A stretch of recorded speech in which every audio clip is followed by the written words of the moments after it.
don't really match, or for Dubov, Magnus Carlsen maybe is a player that matches his style, as we have the first move.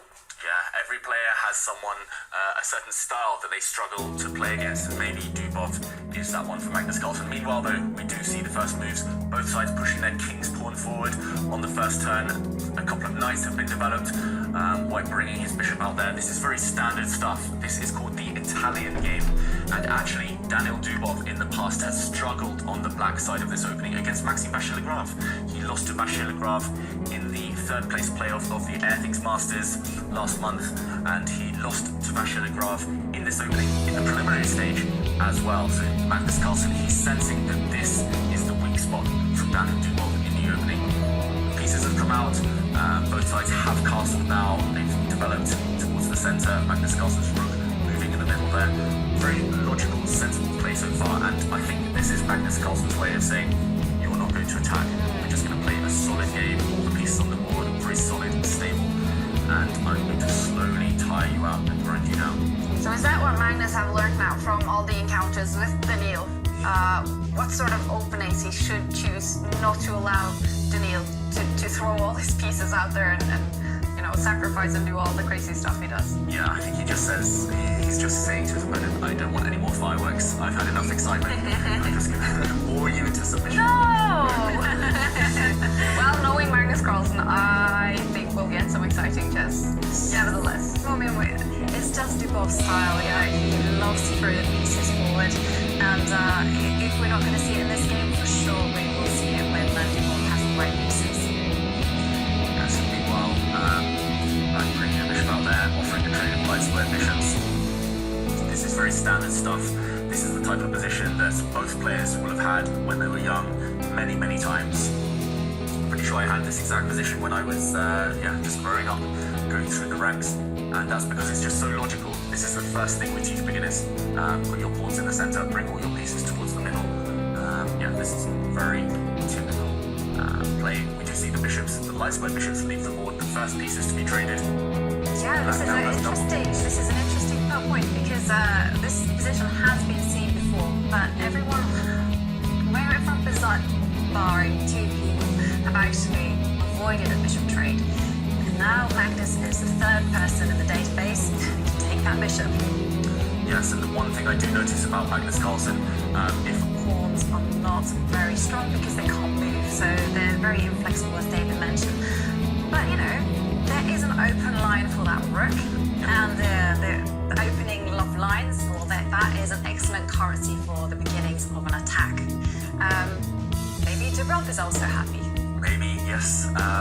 This is, it's again that clash of styles. Dubov trading the long-term positional strategic ideas, which actually favour White right now because of those double pawns. He's trading that off against the activity of the black rook along that line, along that F line. Right now, black's rook potentially very active. That's why Magnus Carlsen has manoeuvred his knights round. The white knight's now sitting in front of the white king. Knights are the best defenders, and it's going to be very difficult to break through that barrier that those two white knights are kind of creating now. Magnus Carlsen, he's just anticipating an attack. He knows he will get attacked at some point in this game.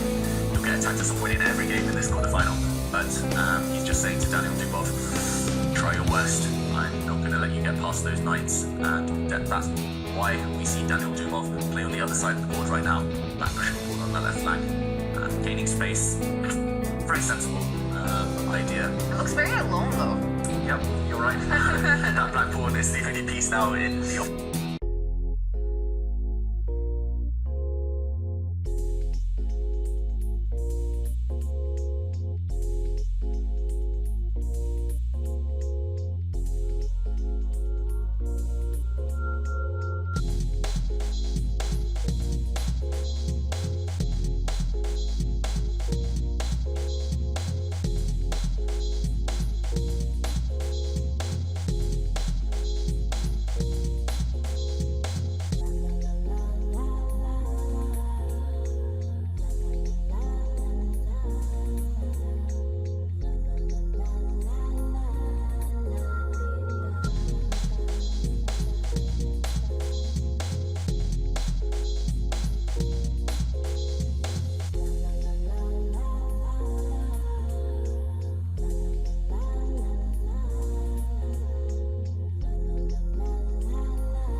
well. Whoa. Surprised by that last move by Dubov. I'm surprised too. Dubov suddenly breaking from his character, going for a pawn when he should have been going for the opponent's king. Is there no now a check? What is Okay, so he has lined up the queen and the rook, so that the knight is forced to move, and now the pawn is in the queen's eyesight, so we're going to take the pawn. Yeah, so white is now going to play queen takes pawn check. Black's king is suddenly one in danger. Oh wow. Magnus doesn't do that. Instead he goes for bigger fish in the sea. Instead he attacks the knight, and the knight cannot move because the queen are facing And 2 each seconds other. for Daniil Dubov. And that's it, it's game over. Dubov has resigned actually. The knight cannot move, the knight is lost. Pin and win, that's what they say. And Magnus Carlsen pinned Dubov, he wins the night and wins the game so suddenly. And the world champion, okay, winner of the first game in the quarterfinal against Daniil Dubov, not giving